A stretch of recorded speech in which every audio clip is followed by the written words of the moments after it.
नेमिष तीर्थ के बारे में, इसकी महिमा के बारे में केवल भारत की धरती नहीं बल्कि तीनों लोकों में इसकी महिमा का गान गाया गया है। दुनिया के प्राचीनतम ग्रंथ देने का श्रेय भारत के ऋषि मुनियों को है। हमारे ऋषि मुनियों ने अपनी आध्यात्मिक साधना से जो सिद्धि प्राप्त की उसे आने वाली पीढ़ी के लिए ज्ञान की धरोहर के रूप में सजो करके उन्होंने हमें प्रदान किया। और आज इस पौराणिक तीर्थ में चक्र तीर्थ के दर्शन करके, इस पौराणिक तीर्थ में मां ललिता देवी के मंदिर में दर्शन करके, यहां के पूज्य संतों के साथ संवाद बना करके, याद करिए देवासुर संग्राम में देवताओं की विजय के लिए महर्षि दधीचि ने अपनी हड्डियां दान की, अस्थि दान की। यह परंपरा केवल भारत के अंदर ही हो सकती थी, जिससे वज्र बन सकता था और जो दानवों का अंत कर सकता था। ये वही धरती है, महर्षि दधीचि के त्याग के और बलिदान की धरती है। ये वही धरती है जहां पर सूत जी महाराज ने सोनक आदि 88,000 ऋषियों को 18 पुराणों की कथा सुना करके भारत की ज्ञान की परंपरा को धरोहर के रूप में आने वाली पीढ़ी को देने के लिए लिपिबद्ध करने के कार्यक्रम को आगे बढ़ाया था। भारत की वेदों की परंपरा को आगे बढ़ाने वाले महर्षि वेदव्यास का आश्रम हो या फिर यहां पर जहां तहां बिखरे पड़े हुए पवित्र तीर्थ, यह इस पवित्र प्राचीन तीर्थ के महात्म को हम सबके सामने कहती है। लेकिन उपेक्षा के कारण यहां का जो विकास होना चाहिए था वह अधूरा पड़ गया था या प्रारंभ ही नहीं हुआ। जैसे तैसे यह तीर्थ चल रहा था। लेकिन भाइयों बहनों, आप सबने आशीर्वाद दिया, हमारे माननीय सांसद विधायकों ने प्रयास किया। आज डबल इंजन की सरकार नेमिष तीर्थ को फिर से विश्वविख्यात तीर्थ के रूप में विकसित करने के अभियान को आगे बढ़ा रही है। और अभियान के इसी अभियान को एक नई कड़ी जोड़ने के लिए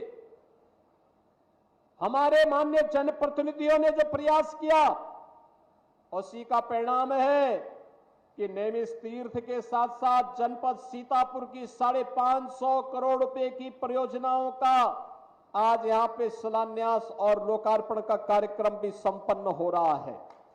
मैं इस अवसर पर इस तीर्थ को नमन करता हूं। हमने यहां पर व्यवस्था करवा दी है। अब लखनऊ से नेमिष की कनेक्टिविटी सामान्य बस से नहीं, टैक्सी से नहीं, इलेक्ट्रिक बस से होगी। इलेक्ट्रिक बस की सेवा सीधे लखनऊ और नेमिष को जोड़ेगी। और कुछ ही दिनों के बाद नेमिष सारण्य को हम हेलीकॉप्टर की सेवा के साथ भी जोड़ने वाले हैं।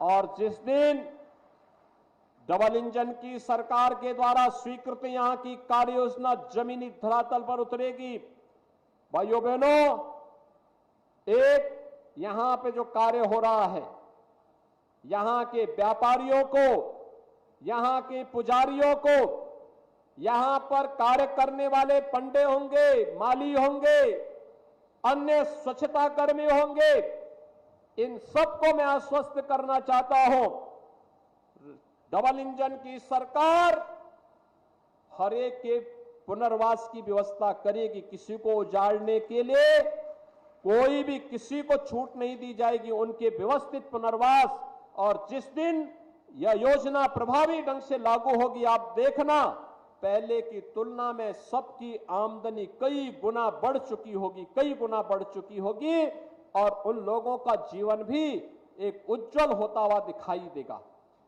हमें तीर्थ की स्वच्छता पे ध्यान देना होगा।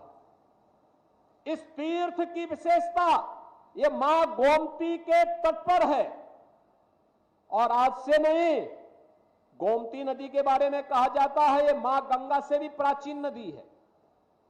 और इतनी प्राचीन नदी होने के बावजूद आज याद करिए 6 वर्ष पहले तक गोमती के उद्गम में नदी पूरी तरह सूख गई थी। बाद में जब वहां कार्य प्रारंभ हुआ, श्रमदान किया लोगों ने, आज नदी अपने उद्गम से ही प्रारंभ होकर के आगे बढ़ चुकी है।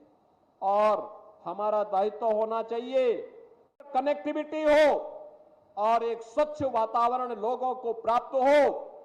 हम सूत जी महाराज के द्वारा जो 88,000 ऋषियों को 18 पुराणों के बारे में जो यहाँ पे प्रवचन दिया गया था, उनकी प्रतिकृति भी यहाँ पर स्थापित कर सके, इसके लिए भी प्रयास हो रहा है।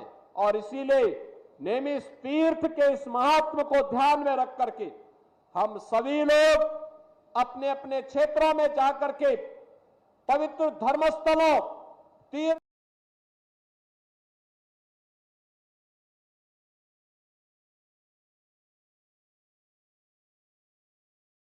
पूजा करूं मैया जी ज्योति जला के।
पूजा करूं मैया जी ज्योति जला के तेरी पूजा करूं।